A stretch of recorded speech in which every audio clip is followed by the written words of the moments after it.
Hello, everybody. My name is Diane Mandle, and I'm a Tibetan bowl sound professional, which means I own the Tibetan Bowl School, which I started in 2008. I have performed all over the world uh, in doing sound baths and giving workshops. I have also, my school is represented in France, in French. And I am very happy to have questions for you. This is all about the healing through trauma, healing through joy, and the kinds of things that we need to do to keep ourselves healthy and moving through the challenges and the traumas in life. One of my big lessons around that was when I was working in the jail systems with returning incarcerated veterans with PTSD. Also, when I was working for 4.5 years in the Encinitas Cancer Center in Encinitas, California. Sound energy healing, and the kind that I do is I work with Tibetan bowls, gantas, tingshas, and these are instruments that create many different phases of healing. The tingshaws, which look like little round things with a attachment in between, and a lot of people have experienced them in yoga classes. They are meant to create intention, attention. When they are rung, and I cannot ring them on here because the mechanism for voice does not translate the sound very well. So it'll sound horrible. So I'm not going to do that. Uh, but it's an instrument that immediately gets your attention. It's an instrument that, of course, brings into your consciousness an awakening. So you let go of the things that are around you that you don't need to pay attention to, and you come to full attention, to full into the now. And that's very important. The next instrument that we use is called a ganta, and it's a bell. And another instrument that goes with it, but it's not an instrument of sound. It's called a dorje. The ganta is a feminine instrument. It has a lot of symbols on it, and it has many different voices. It is created to move energy. So the first one, if it was a car, the tingsha is created to as though you were putting the key and you were lighting the ignition. So you were turning the key on. The ganta does several things through moving energy. And one of those things is to move energy in a strong way, very energized way, all the way. There's a full spectrum, all the way to a very gentle way, so that the voice of this instrument, which can break up energy, which can soothe energy, which can release energy, is similar to all our voices. We have a very different voice if we're waking up a sleeping baby. We're going to use a very slow, gentle, loving voice. However, if you've asked your teenage child to clean his room 4 times and they are still watching television, you might use a different voice. And that voice might be a little bit more energetic. So the use of that instrument, which represents the divine feminine, and the divine feminine, the characteristics are unconditional love, wisdom, and the ability to receive,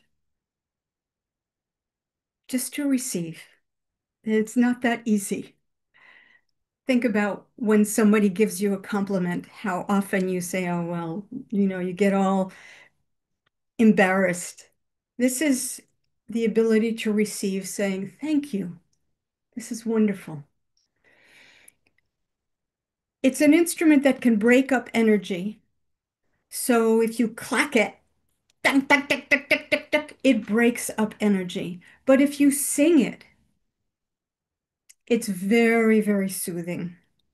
And in the Tibetan philosophy, we are talking about the interrelationship of all things. So, what we are working with is not one element of you.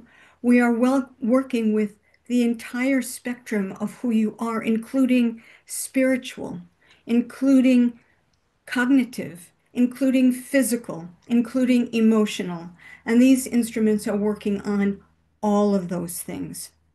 So, what you do with the ganta, that bell, directly relates to the situation that is in front of you if you are a practitioner.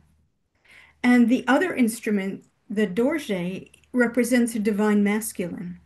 The divine masculine, the characteristics of the divine masculine are strength in all the areas of strength. We're talking about intellectual strength and spiritual strength and emotional strength, all of those, compassion, and the ability to manifest into physical form the heart's desire of the divine feminine. What does that mean? What it means is you have a great idea for a book that you're writing. You've got all the characters in your head and you've got the chapters pretty much lined up and you know what the beginning, middle, and end is going to be, and you have your style of writing. All of that is the creative energy of the divine feminine. Sitting down at the computer and writing the book, doing the actual work, writing that book, that is bringing it into physical form. That's the divine masculine. So I hope that illustration gives you an idea. And then there are the Tibetan bowls. I only work with the very, very aged, old, antique ones, which means that they're at least 120 years old. These are like the harmonizers, the alignment. These are what bring all the different aspects of who you are and what you are into alignment so that you may reconnect with your essence. So tingshaws, ignite, put the key in the ignition, start the car, moving the energy with the ganta and the dorje, putting it into gear, and the bowls. Now you're rolling down the highway. You're just going to wherever it is that you're going. So those are some ideas of what the instruments are. How do they actually help in the healing process, in going forward in your life? Well, on a biological level, they balance the right and left hemispheres of the brain, and they also bring into synchrony your brain waves, your respiratory rate, and your heart rate. And that is important. That's vital for any kind of healing, for those different vibrations within you to dance in harmony with each other. The practice is one of becoming aware of your blind spots, of being able to access your inner healer, of being able to access your diamond self. And by that, I mean that perfect beingness that you came into this manifestation with, that will always be there, no matter what you do. It's always accessible. You can always go back to it. And that is something that was so beautiful in the jails because I was working with about 72 men who had PTSD. And they were really suffering. They were angry. They were shell-shocked. They felt guilty.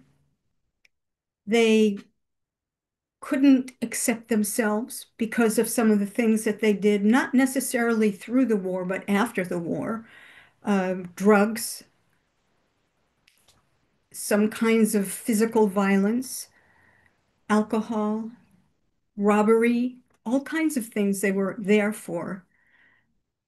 I always remember one of the dads who cried and said, I'm in jail. I'm not going to see my children grow. A bad, I'm just such a bad thing for them to see and know. I'm not a role model I want to be.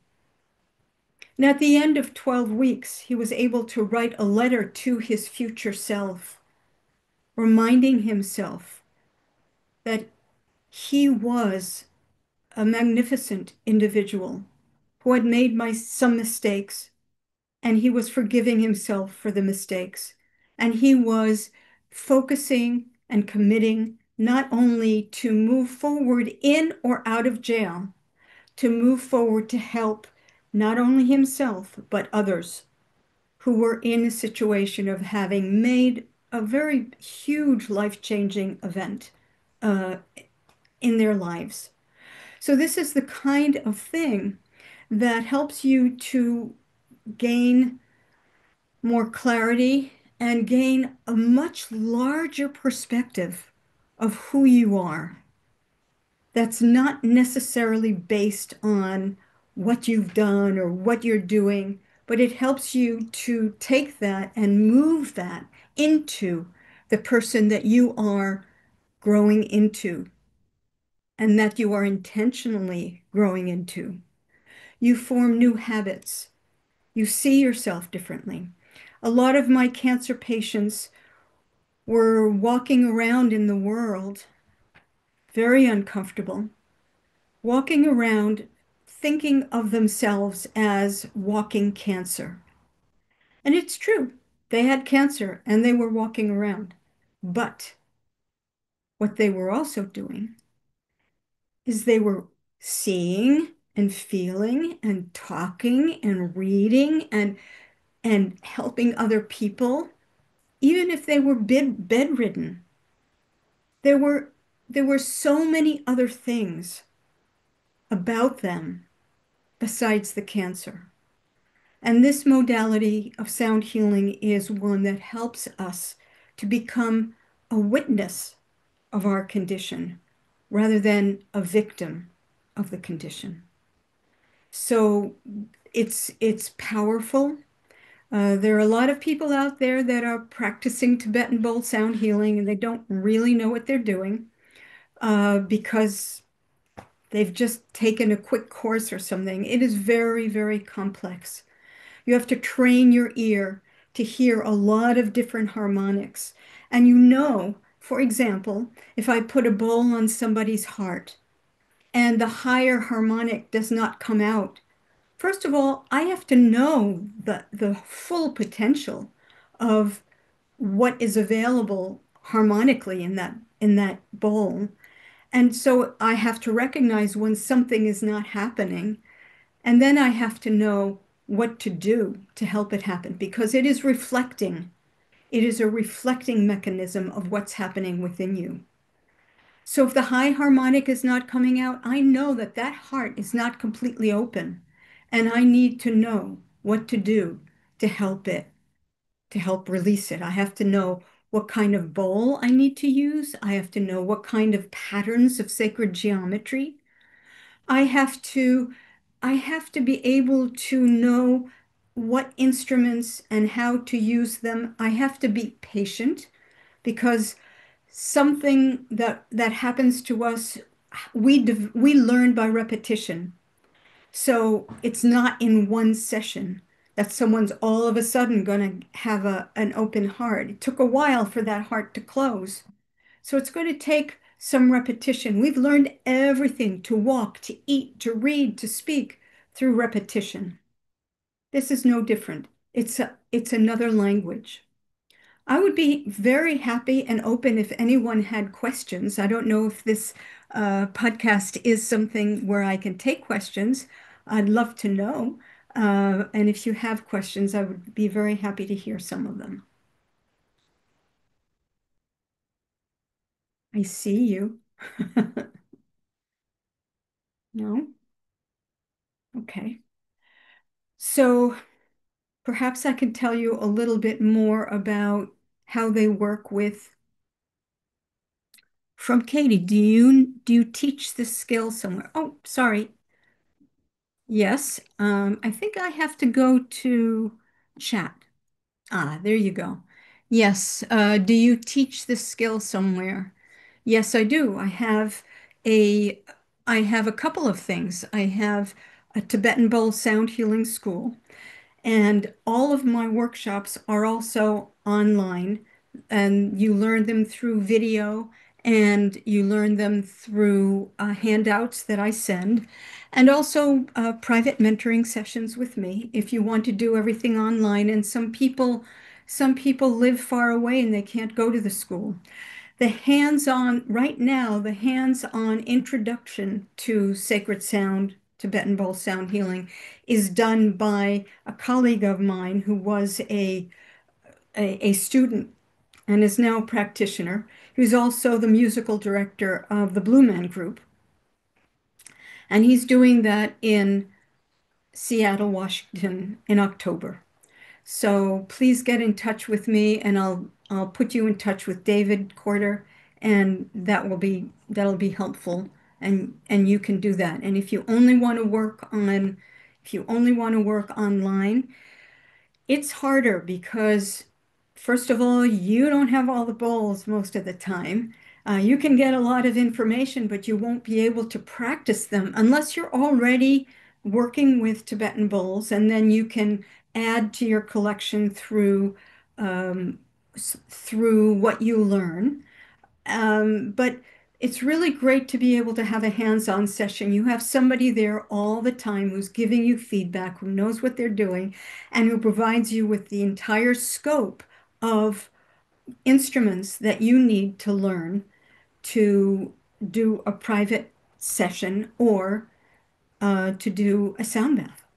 So I hope that's helpful. Let's see, what else do I have?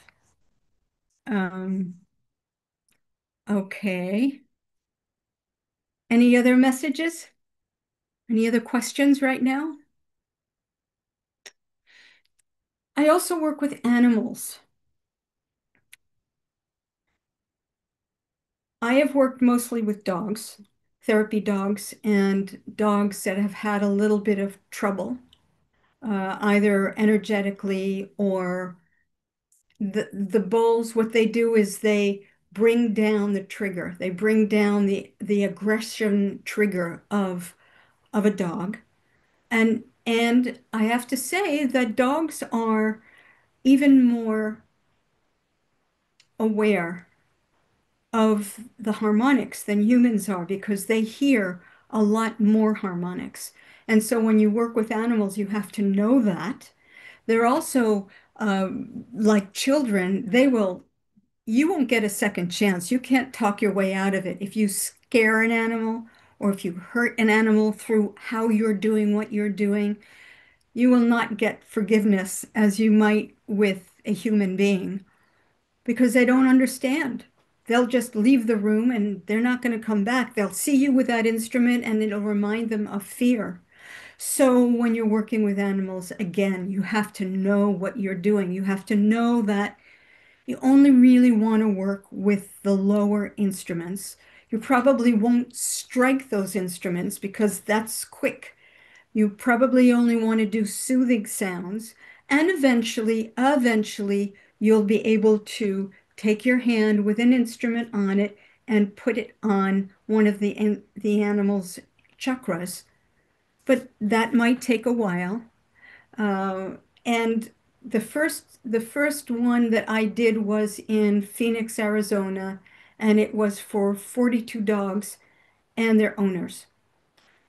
One of the things about working with animals, especially dogs and horses, is if there's something going on with the animal, there's probably a reflection of something going on with the owner. And so it's good to be able to work with both. The same with children with autism. If you're interested in working with children with autism, you have to really understand about what they are receptive to and not receptive to, and not have your agenda try to override where they're at. This is true for all of us. We have agendas for ourselves, and we're not always where we need to be to meet that agenda. What we do then is we tend to criticize ourselves. We tend to have that this is also sound healing, the inner voice that lets us know that we're stupid or that we're incompetent or whatever it happens to be. And this is part of what the work with the bowls do is they help us to become aware of how much negative chatter we are we're playing for ourselves over and over again, and over time begin to change that into supportive, to become like a healing perfect parents that will always mirror what you've just done, but in a gentle way, and encourage you and help you rather than try and force something. This is uh, this is a big part of what happens. The other thing that's really important to understand is that when you're working with the Tibetan bowls and sound, you are you are activating the vagus nerve. The vagus nerve is called the wanderer. It goes from the brainstem all the way through your body, and it accesses every major organ in your body, also your inner ear. So when the bowls are here, you're really getting that vibration, and it is traveling to all your major organs. And what happens when your vagus nerve is activated? When the vagus nerve is activated, it energizes, it touches, and it offers feelings, sensations of equanimity, of warmth, of safety, of love. And the kind of love is like as if you were a parent and you were rocking your baby. That kind of warm, safe love. That's what we need, a lot more of that. If you don't have bowls, if you don't have sacred sound instruments, there are other ways to activate your vagus nerve, and one of them is simply humming a sweet, long, keeping the notes long and feeling the vibrations. If you can send the vibrations to the back of your neck, that's great. That's a great thing. Also, there are certain kinds of massages because the vagus nerve here you can activate by giving yourself a massage. But I think that the humming is really a great alternative to the work of the bowls. I'm going to pause here for any other questions or comments. Okay. I'm not sure how much longer I have. It's Uh, actually time. it's actually time. Yep, it's time. Okay. You Well, have thank you so much, everyone, for being here. And I hope that this has offered you a little bit of a view into the modality of Tibetan bowl sound healing. awesome. Thank you so much for sharing your magic. It was wonderful to have you. Thank you.